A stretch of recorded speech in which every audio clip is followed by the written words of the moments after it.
Chapter 1, Lesson 5, Zero and Negative Exponents. I want you to keep it simple.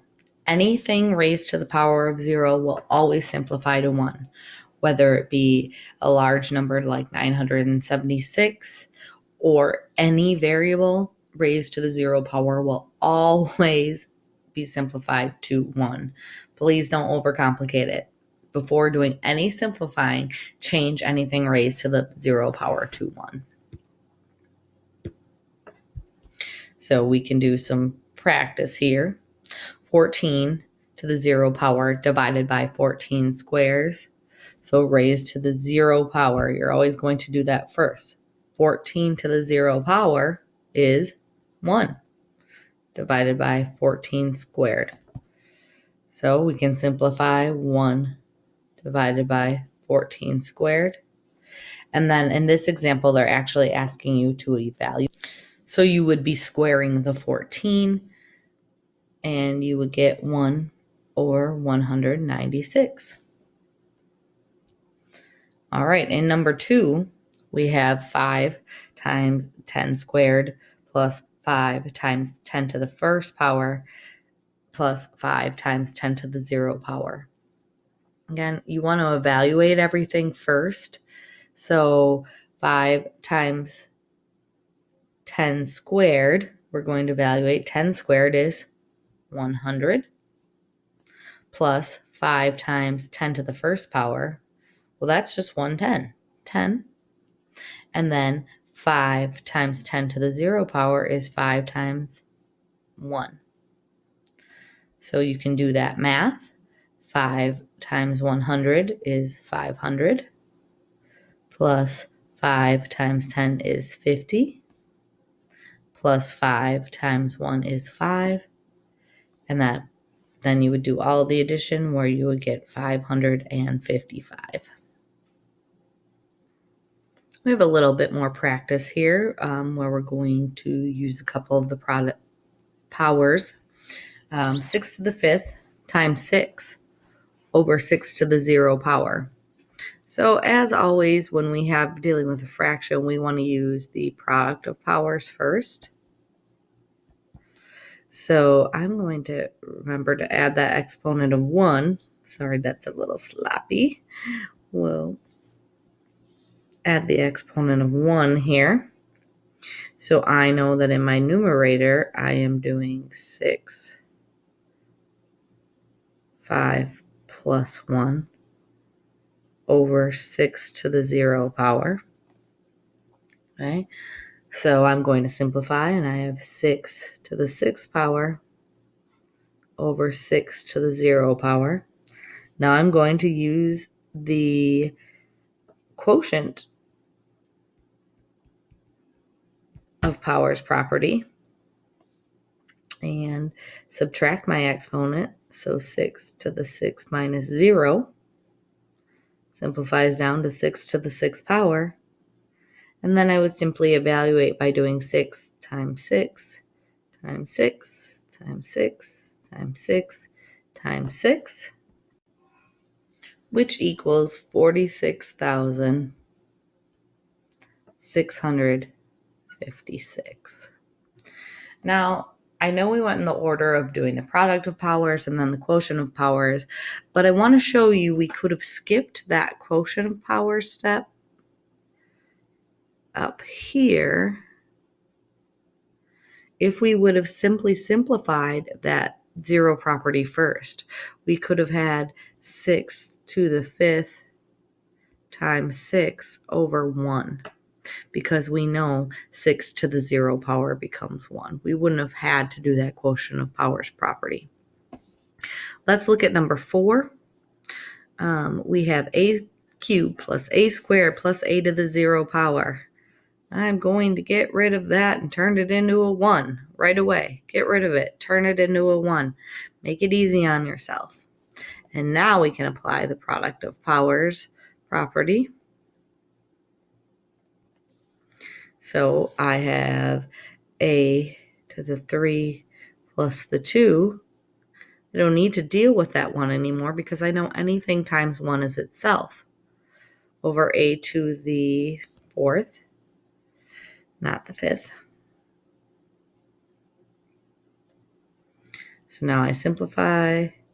I have a to the 5th over a to the 4th. Now I'm going to use the quotient of powers property. A to the 5th minus the 4th. And I get a to the 1st power. This time we actually can evaluate, even though it's a variable, because anything raised to the 1st power is itself. I'm not multiplying it by anything. There's just one a. Now we're dealing with negative exponents.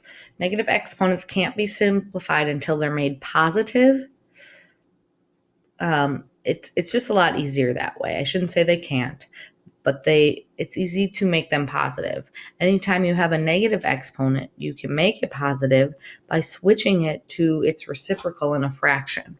So if we have n to the negative 7th power, I can make that negative exponent a positive by putting that n to the 7th in the denominators.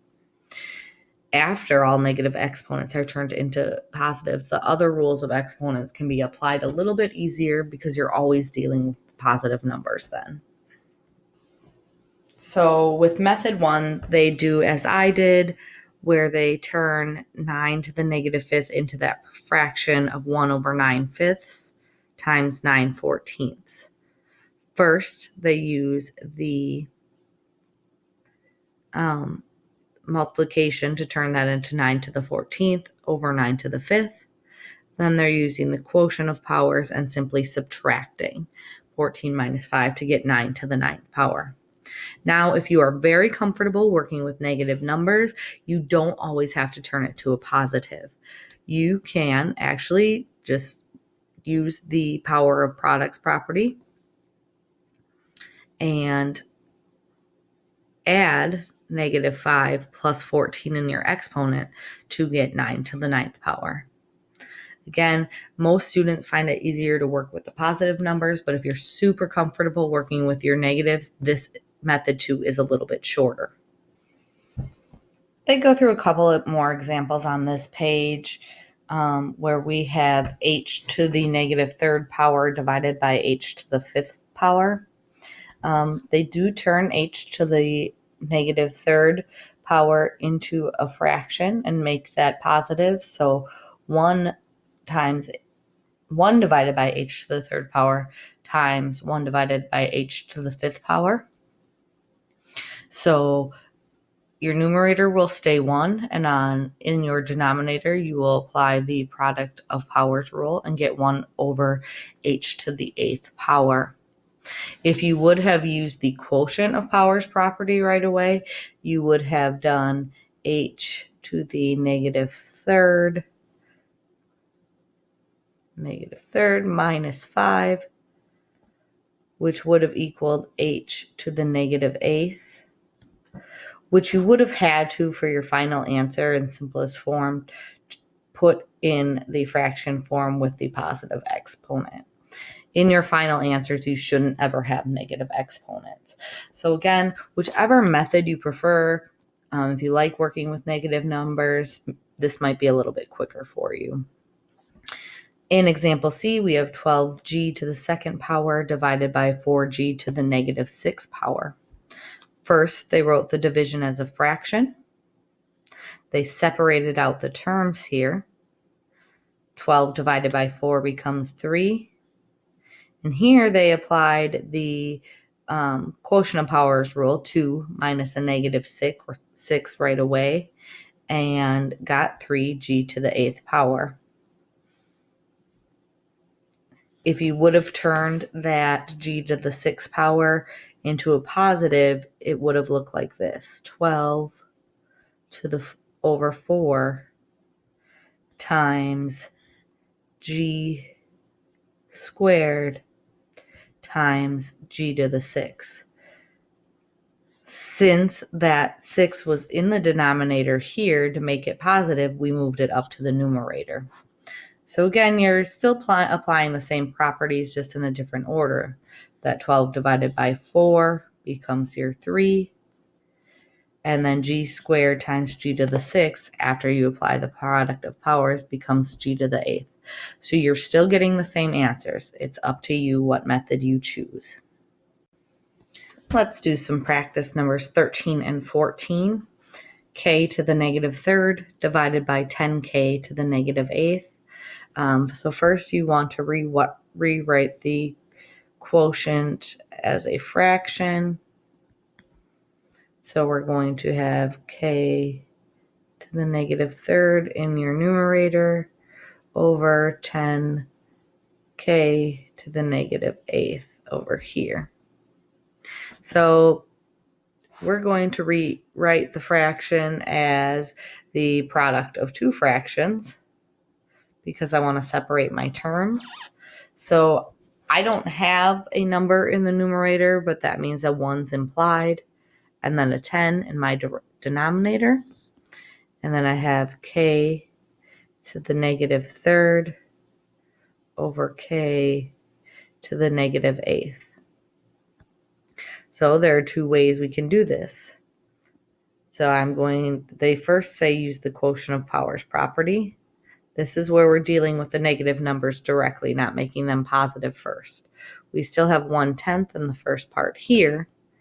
And here I would have k to the negative 3 minus a negative 8. So this is where a lot of students tend to get tripped up. But that answer would result in 1/10 k to the 5th power.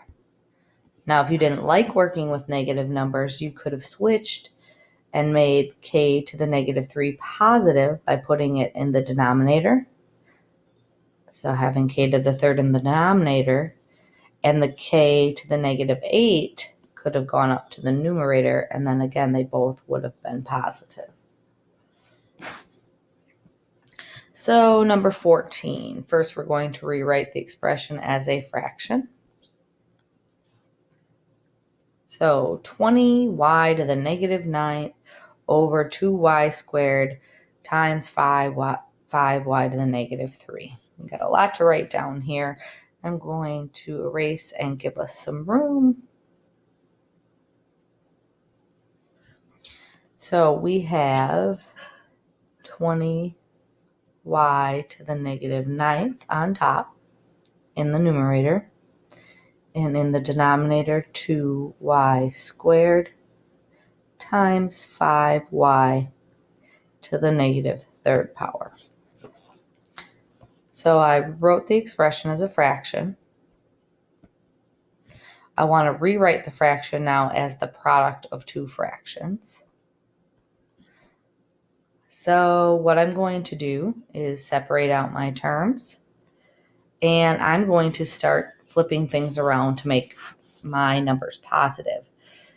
So if you don't want to flip them and you want to deal with the negative numbers, you go for it. But here I'm going to start with 20 over 2 times, since this y to the 9th now is y to the negative 9th, I'm going to put that on the bottom. So my 9 is positive. This y squared was positive, so it can stay on the bottom because it already was positive.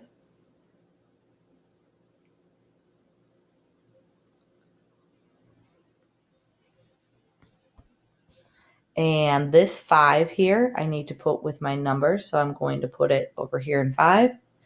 And this y to the negative 3rd, because it's a negative exponent, I'm putting it on top. Now I'm going to start doing my math. On my numerator here, I have 20 over 10 times y to the 3rd over y to the 9th plus 2. I'm applying the product of powers here. So 20 over 10 simplifies to 2 times y to the 3rd over y to the 7th. Now I need to apply the quotient of powers. So I would have 2 times y to the 3 minus 7. Well, that becomes negative. It would be 2y to the negative 4th. So again, we can't leave our answers in negative exponents. So my 2 will be my numerator, and I will put my y to the 4th on the bottom. This point, some of you might be getting a little overwhelmed. But again, I want to verify that if you take things step by step and just apply each property in the order that you know it, you will do just fine.